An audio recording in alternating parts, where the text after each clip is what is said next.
What's this area of the ship? This is the armory, where small arms are maintained and upgraded. Using Omni-Tool, computer-aided design, and manufacturing, we have the capability to manufacture several new models.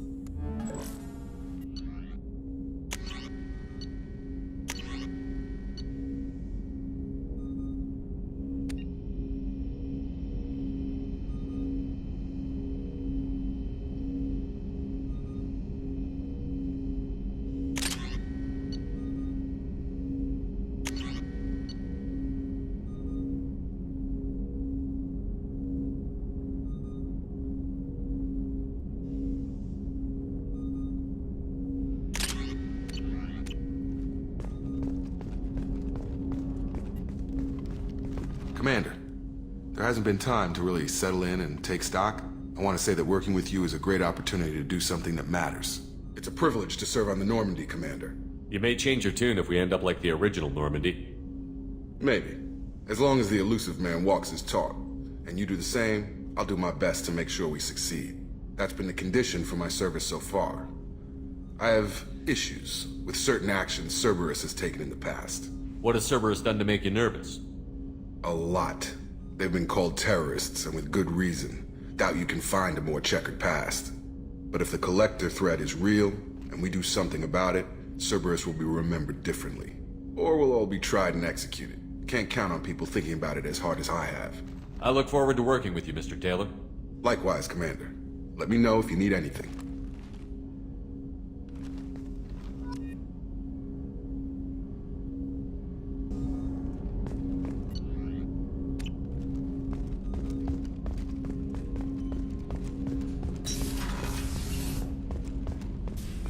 A scientist is required to use the technical laboratory.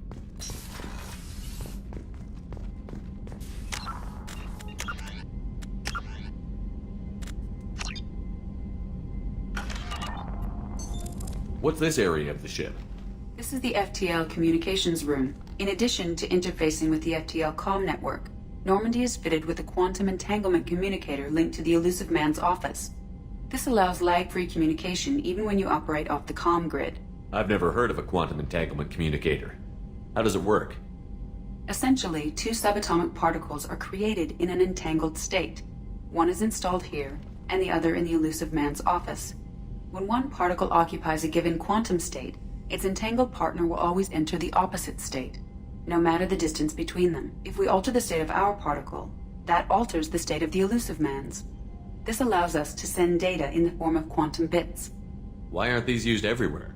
Each quantum pair costs nearly as much as a comm relay, and can pass only one quantum bit of data at a time.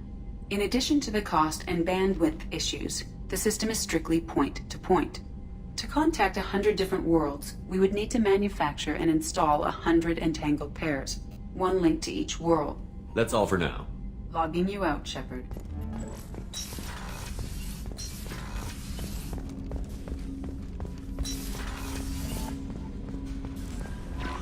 Commander, you've received a new message at your private terminal.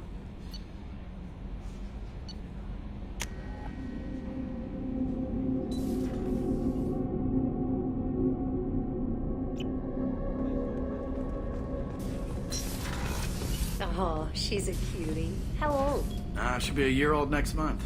Oh, you'll miss her first birthday. Well, my family lives in New Canton. Oh, that colony's on the edge of the frontier. Could be vulnerable to collector attack, couldn't it? Exactly. It's most important that she have a first birthday. That's why I'm here.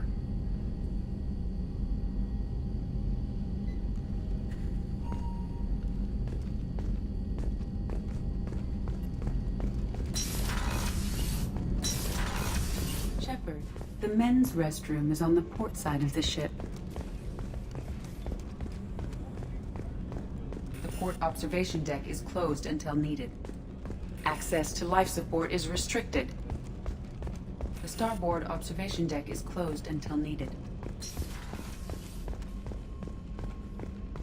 Chef surprise again? Come on, Rupert. I'm sorry, Princess. Filet mignon and caviar coming right up. Let me just get out my doilies. That'd be real nice, Mr. Gardner. Commander Shepard, the hero of the Citadel. You did humanity proud that day. Mess Sergeant Rupert Gardner here. How can I be of service? What do you do here on the Normandy? What don't I do? Most think of me as the ship's cook, but I'm also the facilities technician and custodian. HVAC, plumbing, non-mission critical electrical. I make sure they're all clean and running. So the man cleaning the toilets is also preparing the meals. I wash my hands.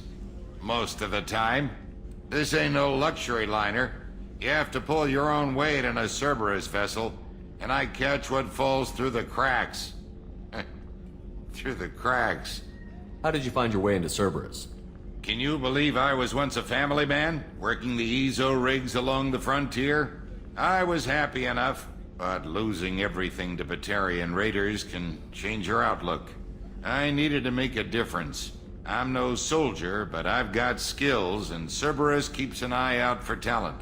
I'll do whatever it takes to help, be that plumbing a sewer, routing an air duct, or keeping everyone's bellies full. How do you feel about working for Cerberus? Damn proud. Cerberus gets the job done. The Alliance and Council have got their heads buried so deep up their butt puckers they can't see squat. It'll take good old human ingenuity to crush these collector vermin. Only Cerberus knows that. Do you have everything you need? I make do. But have you ever tried to prepare a decent meal with military provisions? I'm good, but I'm no miracle worker. Taking down the collectors is going to be rough business. The crew deserves a few fine meals before they throw themselves into the fire. What do you need? If I had some quality ingredients... Oh, shit. You've got more to worry about than grocery shopping on the Citadel. Forget I mentioned it. If I head that way, I'll keep an eye out. Much appreciated. Most of this list is probably standard fare for those namby-pambies on the Citadel. Anything else you'd like to talk about? I won't take any more of your time. Back to work.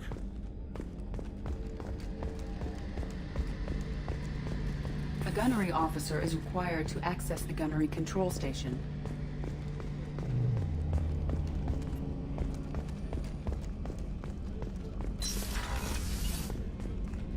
Commander, what can I do for you? What exactly are your duties, aside from keeping an eye on me? I'm the Elusive Man's agent. You're his most important asset. My job is to make sure you succeed. Aside from that, I send regular reports to the Elusive Man, updating our status. Anything I should know regarding the Normandy? The crew's working well, and the ship appears to be performing to specifications. You have a minute, Miranda? No doubt you've got a lot of questions. Cerberus isn't as evil as most people believe. If I can help allay any of your concerns, I'd be happy to do so. So, what would you like to know? What can you tell me about the Elusive Man? Not much that you don't already know. Even I don't have access to most of his background. And you've seen more of him than most ever do. It's rare for him to become directly involved in missions, but you're something special. Whatever else people might say about him, I can assure you he's got humanity's best interests at heart. That includes you and me. How can you be sure of that if you know so little about him? I didn't get to where I am without knowing how to gauge people's motives and ambitions, even from brief encounters. He's no saint, and he'd be the first to admit it. But he is committed. Humanity couldn't have a better advocate. Are you military or political? Or both? Cerberus has several divisions. Political, military, scientific, but we're all working towards the same goal. The teams you encountered before your accident were mostly part of our military division. But not all Cerberus operations use the same protocols. We try not to get bogged down in bureaucracy or formality. I know what we're doing here, but what's Cerberus's long-term goal? The advancement of the human race. Nothing more, nothing less. The Salarians have the Special Tasks Group. The Asari have their legendary commandos for stealth and recon operations. Cerberus is humanity's answer to those organizations. But those organizations are regulated by governments. Who keeps Cerberus in check? Nobody. We're privately funded, and our backers trust the Elusive Man to make the right decisions. But he's very clear about our goals. Protect humanity and serve its advancement. What kind of resources does Cerberus have? We're very well funded, though I doubt anyone other than the Elusive Man knows exactly how well. But our resources aren't unlimited. Reviving you and rebuilding the Normandy was a significant investment, and a significant risk. We're all hoping you can do the impossible, Shepard. No pressure. Tell me about yourself, Miranda. Oh, I guess that's fair. I've spent the last 2 years learning everything there is to know about you. Well, you should probably know that I've had extensive genetic modification. Not my decision, but I make the most of it. It's one of the reasons the elusive man handpicked me. I'm very good at just about anything I choose to do. You certainly don't lack for confidence. It's just a fact. My reflexes, my strength, even my looks, they're all designed to give me an edge. No point in hiding from it. It's the reason I'm trusted to oversee the most dangerous, risky, and technically demanding operations Cerberus undertakes. And it's why I was assigned to you. It's my job to make sure you succeed, Shepard. What level of genetic modification are we talking about? That's very thorough. Physically, I'm superior in many ways. I heal quickly, and I'll likely live half again as long as the average human. My biotic abilities are also very advanced. For a human. Add to that some of the best training and education money can buy, and... well, it's pretty impressive, really. Sounds like you were designed to be perfect. Maybe, but I'm not. I'm still human, Shepard. I make mistakes like everyone else. And when I do, the consequences are severe. Everyone expects a lot from someone with my... abilities. Thanks for the information, Miranda. I'll talk to you later. Of course, Commander. Whatever you need.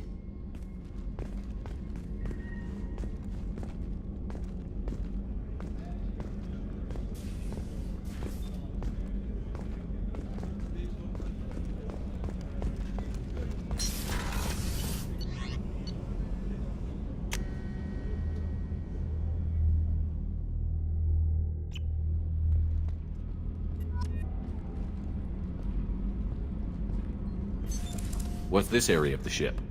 Normandy's cargo deck. It includes facilities to rearm and repair Normandy's embarked ground vehicle and shuttle. My last ship didn't need a shuttle. Why do we have one? This ship is nearly twice the mass of the previous Normandy. It is more difficult to land a ship on high-gravity worlds. Access to this room is currently restricted.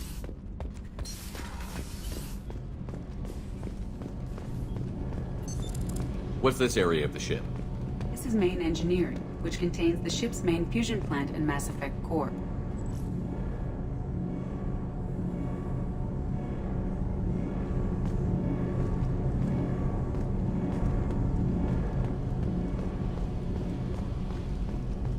You came all the way down here to see us? You're speaking to our commanding officer. I'm touring the ship, getting to know my crew.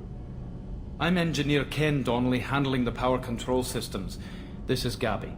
That's Engineer Gabriella Daniels, actually. I'm responsible for the propulsion systems. What can we do for you, Commander? Where did you receive your training? Both Gabby and I started in the Alliance, serving on the SSV Perugia. She flew in the first wave at the Battle of the Citadel. We saw Sovereign firsthand. Why did you leave the Perugia? After you died, Anderson lost political clout. The Council backslid on the Reaper menace. They discounted Sovereign as an isolated threat, as a single... Which was bullshit. They said your warnings of a greater danger were mistaken or delusional. We lost respect for Alliance leadership. We need to fight the real enemy, and only Cerberus seem to be doing that. How did you wind up with Cerberus, Ken? Once you were gone, the Alliance brass descended like vultures, tearing apart everything you'd said. I was very public with my defense for you. I didn't hold back. That's an understatement. If Kenneth wasn't such a talented engineer, they'd have court-martialed him for insubordination.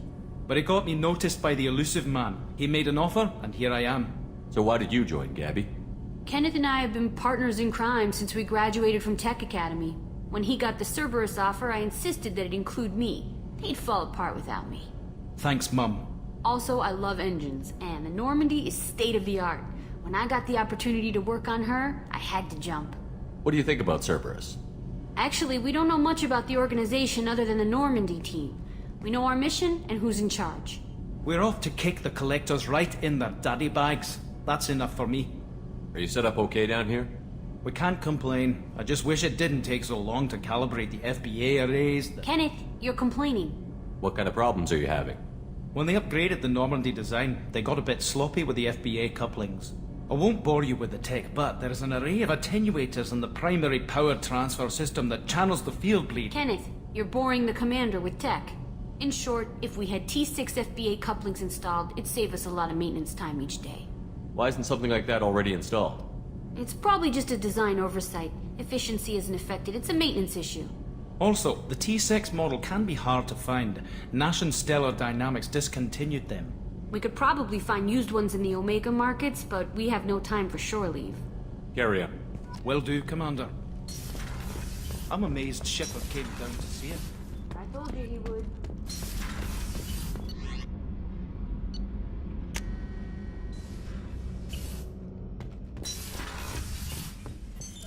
What's this area of the ship? This is the commanding officer's quarters.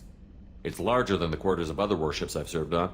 This is a Cerberus vessel, not an Alliance warship. Accommodations have been made for personal taste. That said, this space is directly under the exterior pressure hall. The fitting yard workers called it the loft.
The Asari were the first species to discover the Citadel. When the Salarians arrived, it was the Asari who proposed the establishment of the Citadel Council to maintain peace throughout the galaxy. Since then, the Asari have served as the mediators and centrists of the Council. An all-female race, the Asari reproduce through a form of parthenogenesis. They can attune their nervous system to that of another individual of any gender and of any species to reproduce. This capability has led to the unseemly and inaccurate rumors about Asari promiscuity. Asari can live for over 1,000 years, passing through 3 stages of life. In the maiden stage, they wander restlessly, seeking new knowledge and experience. When the matron stage begins, they meld with interesting partners to produce their offspring. This ends when they reach the matriarch stage, where they assume the roles of leaders and counselors. The second species to join the Citadel, the Salarians, are warm-blooded amphibians with a hyperactive metabolism. Salarians think fast, talk fast, and move fast. To Salarians, other species seem sluggish and dull-witted. Unfortunately, their metabolic speed leaves them with a relatively short lifespan. Salarians over the age of 40 are a rarity. The Salarians were responsible for advancing the development of the primitive Krogan species to use as soldiers during the Rachni Wars. They were also behind the creation of the genophage bioweapon the Turians used to quell the Krogan rebellions several centuries later. Salarians are known for their observational capability and non-linear thinking. This manifests as an aptitude for research and espionage. They are constantly experimenting and inventing, and it is generally accepted that they always know more than they are letting on. Roughly 1,200 years ago, the Turians were invited to join the Citadel Council to fulfill the role of galactic peacekeepers. The Turians have the largest fleet in Citadel space, and they make up the single largest portion of the Council's military forces. As their territory and influence has spread, the Turians have come to rely on the Salarians for military intelligence and the Asari for diplomacy. Despite a somewhat colonial attitude towards the rest of the galaxy, the ruling hierarchy understands they would lose more than they would gain if the other two races were ever removed. Turians come from an autocratic society that values discipline and possesses a strong sense of personal and collective honor. There is lingering animosity between Turians and humans over the First Contact War of 2157, which is known as the Relay 314 incident to the Turians. Officially, however, the two species are allies, and they enjoy civil, if cool, diplomatic relations.